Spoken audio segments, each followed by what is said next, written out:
Hello everyone, welcome back to my channel. Friends, मैं हूं कल्पना।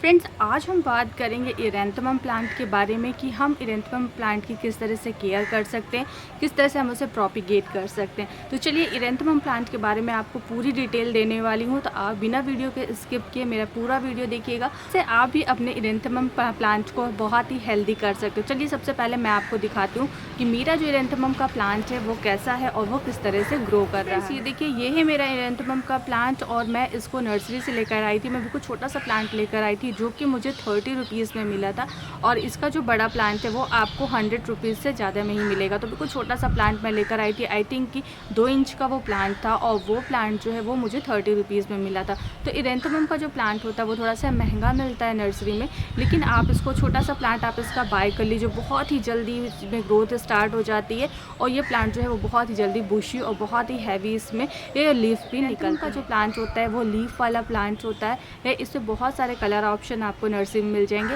But मैं जब लेने गई थी तो मुझे बस यही वाला प्लांट मिला, तो मैंने इसलिए इस प्लांट को ले लिया।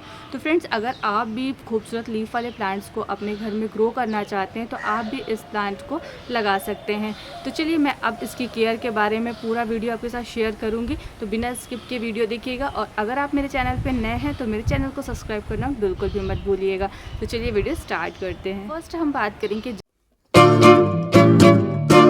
जब आप इरेंथमम के प्लांट को नर्सरी से लेकर आते हैं तो आप इसके लिए सबसे पहले पॉट का सिलेक्शन करते हैं। तो आप सोचेंगे कि इसको हम किस तरह के पॉट में लगाएं। तो फ्रेंड्स, इरेंथमम का जो प्लांट होता है आप उसको मिट्टी का ही पॉट दीजिए। जब आप इसे मिट्टी के पॉट में लगाएंगे तब ये बहुत ही हेल्दी ग्रो होता है और इसमें बहुत ही फास्ट ग्रोथ होती है।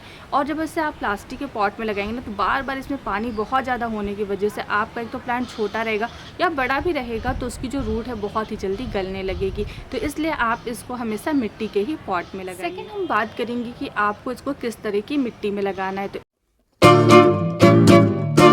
इसको बिल्कुल वेल ड्रेन सॉइल में लगाइए, जिसमें आप 50% गार्डन सॉइल रखिए, 30% तक उसमें सैंड मिक्स कर लीजिए, और आप उसमें 20% कंपोस्ट मिक्स कर लीजिए। इस तरह की जो आप मिट्टी बनाएंगे वो इरेंथमम प्लांट के लिए बिल्कुल बेस्ट होती है, और उससे आपके प्लांट की जो ग्रोथ है ना वो भी बहुत फास्ट करेंगे। इसके लिए सनलाइट की कितनी ज़्यादा रिक्वायरमेंट है। इरेंथमम का जो प्लांट है वो 20 डिग्री से लेकर के 40 डिग्री तक का जो सनलाइट होता है उसको ये बर्दाश्त कर सकता है, उतनी धूप में ये रह सकता है। लेकिन जब टेम्परेचर ऊपर जाता है तो जो इसकी लीव्स होती है वो बर्न होने लगती हैं, या फिर जब टेम्परेचर लो होता है, जैसे कि जब विंटर सीजन आता है, तब ये डोरमेंसी में चला जाता है और इसकी जो लीव्स होती हैं वो ज़्यादा ग्रो नहीं होती हैं। इसकी लीव्स गिर जाती हैं, थोड़ी बहुत इसमें ग्रोथ होगी बट अच्छी ग्रोथ नहीं होती है, क्योंकि इरेंथमम का जो प्लांट है समर का प्लांट है। समर होता है तब इसमें बहुत अच्छी ग्रोथ होती है, इसमें न्यू न्यू लीव्स निकलती हो। जब प्लांट थोड़ा सा ओल्ड भी हो जाता है ना, तब इसमें थोड़े से फ्लावर्स भी निकलते हैं। जैसे कि स्नेक प्लांट होता है, काफ़ी साल के बाद उसमें एक टाइम जब आता है उसमें फ्लावरिंग होती है। सेम उसी तरह से इसमें भी जब हमारा प्लांट जो है वो थोड़ा सा जब ओल्ड हो जाता है तब इसमें भी फ्लावरिंग होती है।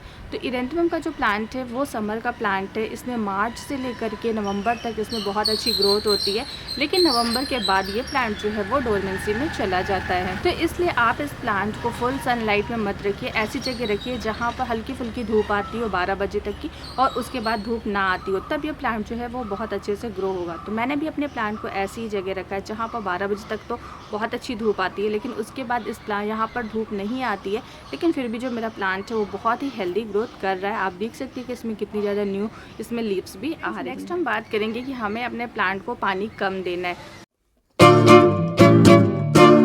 तो इरेंथमम का जो प्लांट होता है आप इसे रेगुलर पानी दीजिए, क्योंकि अगर आप इसे मिट्टी के पॉट में लगाते हैं तो मिट्टी के पॉट में पानी वैसे भी अच्छे से निकल जाता है, और रोज़ इस प्लांट की जो सॉइल है वो सूख जाएगी। आपको ओवर वाटरिंग नहीं करनी है इस प्लांट में।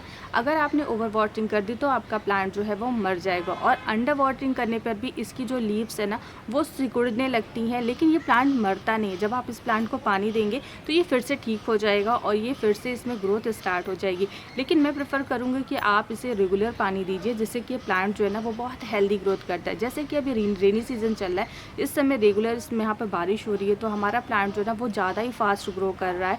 यहाँ पे न्यू न्यू लीव्स भी निकल रही हैं, और रोज़ पानी मिलने की वजह से हमारा जो प्लांट है वो बहुत ही अच्छे से ग्रो हो रहा है। नेक्स्ट हम बात करेंगे कंपोस्ट की। तो फ्रेंड्स इरेंथमम का जो प्लांट होता है इसे समर में आप महीने में बस एक बार कंपोस्ट दीजिए और विंटर में आपको उसको कोई भी कंपोस्ट नहीं देना है। मतलब कि नवंबर से लेकर के आप फरवरी तक इस प्लांट को बिल्कुल भी कंपोस्ट मत दीजिए, क्योंकि इस प्लांट का डोरमेंसी टाइम चलता है, उस समय हमारा प्लांट जो है वो ग्रो नहीं होता है। मार्च से लेकर के जब नवंबर या अक्टूबर लास्ट तक आप इसमें महीने में सिर्फ एक बार भी ऑर्गेनिक कंपोस्ट दे सकते हैं, जैसे वर्मी कंपोस्ट या फिर काउडंग कंपोस्ट होता है वो आप इसे दे सकते हैं सिर्फ महीने में एक बार, और विंटर में आपको उसको कोई भी कंपोस्ट नहीं देना है। फ्रेंड्स नेक्स्ट हम बात करेंगे इंसेक्टिसाइड की। तो फ्रेंड्स इस पर इंसेक्ट का इफेक्ट होता है, इस पर मिली बग और कुछ ब्लैक कलर के इंसेक्ट्स होते हैं जो इसकी लीफ में पीछे इस पर हो जाते हैं। तो आपको इन्हें दूर करने के लिए हमेशा अपने प्लांट्स पर कोई ना कोई इंसेक्टिसाइड का यूज़ करना है। आप केमिकल भी यूज़ कर सकते हैं या फिर आप नॉर्मल जो नीम ऑयल होती है और जो लिक्विड हैंड वॉश होता है उसको 5-5 ml 1 लीटर पानी में मिक्स कर लीजिए और फिर अपने प्लांट पर अप्लाई करते रहिए।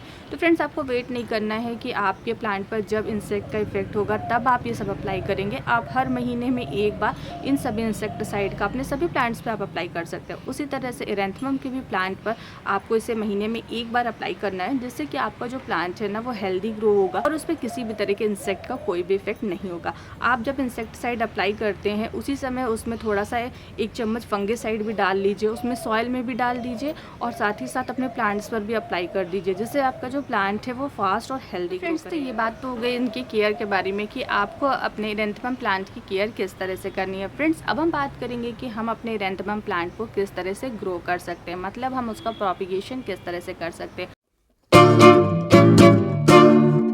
अगर आपके पास एक ही प्लांट है तो आप उससे बहुत सारे प्लांट बना सकते हैं, या फिर अगर आपके पास इसका प्लांट नहीं है तो आसपास किसी के भी पास इसका प्लांट हो तो आप उसकी 15 से 20 सेंटीमीटर की आप उसकी कटिंग ले आइए और फिर आप उसे ग्रो कर सकते हैं। आप उसे नॉर्मल जो गार्डन सॉइल होती है उसमें भी ग्रो कर सकते हैं, या फिर अगर आप चाहें तो उसे कोकोपीट में अगर ग्रो करते हैं तो आपको उसका 100% रिजल्ट मिलेगा। इसकी जो कटिंग होती है ना वो लगती ही लगती है, बहुत रेयर ऐसा होगा कि उसकी कटिंग ना लगे, नहीं तो इसकी जो कटिंग 100% लग जाती है। आप देख रहे हैं ये मेरे जितने भी प्लांट्स हैं इन सभी को मैंने कटिंग से ही ग्रो किया था। ये देखिए इसमें मैंने 5-6 कटिंग लगाई थी और सारी कटिंग जो है वो ग्रो हो गई थी, और 1 साल पहले मैंने इसकी कटिंग लगाई थी, जिसकी वजह से ये देखिए प्लांट जो है वो अब इतना बड़ा हो गया है। तो चलिए मैं बताती हूँ कि इसकी कटिंग आपको किस तरह से लगानी है। तो सबसे पहले मेरा ये वाला जो प्लांट है इसकी ये वाली जो ब्रांच है ऊपर तो इसमें लीफ आ रही है लेकिन नीचे इसमें लीफ नहीं आ रही है, तो मैं इसकी कटिंग ले लेती हूँ। तो इतनी बड़ी मैंने इसकी कटिंग ले ली। अब मैं इसे ये देखिए कोकोपीट में लगाने वाली हूँ। तो मैंने एक पॉट में कोकोपीट फिल कर लिया है। अब इसमें मैं एलोवेरा लूँगी और एलोवेरा का जो जेल होता है इसमें मैं इसके नीचे का जो पार्ट है उसे डिप कर लूँगी। फ्रेंड्स मैं इसकी किसी भी लीफ को नहीं हटा रही हूँ, बिना लीफ को हटाए ही ये बहुत अच्छे से ग्रो हो जाता है। लेकिन अगर आप इसकी कटिंग लगा रहे हैं, फर्स्ट टाइम लगा रहे हैं, तो आप इसकी सारी लीव्स को हटा दीजिए और उसके बाद इसकी कटिंग को इस तरह से लगा दीजिए। फिर पानी दे करके आप इसे शेडी एरिया में रख दीजिए। फिर जब 1 हफ्ते के बाद जब इसमें आप देखेंगे न्यू ग्रोथ स्टार्ट हो गई है तब आप इसे थोड़ा सा सनलाइट में रख दीजिए और फिर से चेक कर सकते हैं कि इसमें रूट कम से कम 15 दिन के बाद आप इसे चेक करिए कि उसमें रूट आई है कि नहीं आई है। अगर रूट आ गई है तो आप उसे रिपोर्ट करके थोड़ा सा बड़ा एंथोरियम के प्लांट को आपको टाइम टाइम पर इसकी प्रूनिंग भी करनी पड़ेगी। अगर आप इसकी प्रूनिंग नहीं करेंगे तो ये बहुत अच्छे से ग्रो नहीं होगा। तो इसकी प्रूनिंग करने के लिए आपको, या फिर इस प्लांट को बहुत ज़्यादा घना भी आपको अगर बनाना है तो आपको इसकी प्रूनिंग करनी पड़ेगी। तो इसके ऊपर से अगर आप इसकी थोड़ी सी भी पिंचिंग कर देंगे तो फिर जहाँ से भी हम पिंचिंग करते हैं उसके नीचे जहाँ से लीफ निकल रही है यहाँ पर फिर से न्यू ग्रोथ और होने लगेगी। मतलब एक बार में फिर यहाँ से और ज़्यादा यहाँ से ब्रांचेस निकलने लगेंगी। मैंने इसकी कटिंग को यहाँ लगाया था, उसके बाद मैंने इसकी प्रूनिंग की थी, जिसकी वजह से ये देखिए यहाँ से इसमें फिर से यहाँ से ब्रांच निकल गई। ये देखिए यहाँ पर इसको यहाँ से कट किया था और इसके बाद यहाँ से इसकी 2 ब्रांच निकल गई। तो इस तरह से हमें अपने एरेंथमम के प्लांट की बार बार प्रूनिंग करना भी ज़रूरी है। जैसे इसी विंटर के बाद जब समर स्टार्ट होता है तब आपको अपने इस प्लांट की प्रूनिंग कर देनी है। प्रूनिंग करने से आपका जो प्लांट है वो और भी ज़्यादा घना हो जाएगा। प्रूनिंग करने के बाद जितनी भी इसमें से कटिंग निकलती है आप उसे ग्रो करके बहुत सारे प्लांट्स बना सकते हैं। तो फ्रेंड्स, मैंने जिस तरह से आपको बताया है, अगर आप भी इस तरह से अपने इरेंथमम प्लांट की केयर करेंगे तो आपका जो भी प्लांट है वो भी बहुत लंबे टाइम तक चलेगा। और अगर आपके घर में एक प्लांट है तो उससे आप बहुत ही ईजिली बहुत सारे प्लांट्स भी बना सकते हैं। तो मैंने जिन जिन बातों को फ्रेंड्स, मैंने जो भी उसके बारे में केयर बताया है वो मैं अपने एक्सपीरियंस से बता रही हूँ कि मैंने 4 साल से मैं इरेंथमम प्लांट की केयर कर रही थी कि इसकी हम केयर किस तरह से करेंगे, इसे किस तरह से प्रोपिगेट करके मैंने देखा कि किस तरह से हम इसे प्रोपिगेट कर सकते हैं। तो वो सब मैंने आपके साथ भी शेयर किया है। तो इस तरह से आप भी अपने प्लांट्स की केयर करेंगे तो आपका भी जो प्लांट है वो लंबे टाइम तक चलेगा और लंबे टाइम तक आपके गार्डन में रहेगा।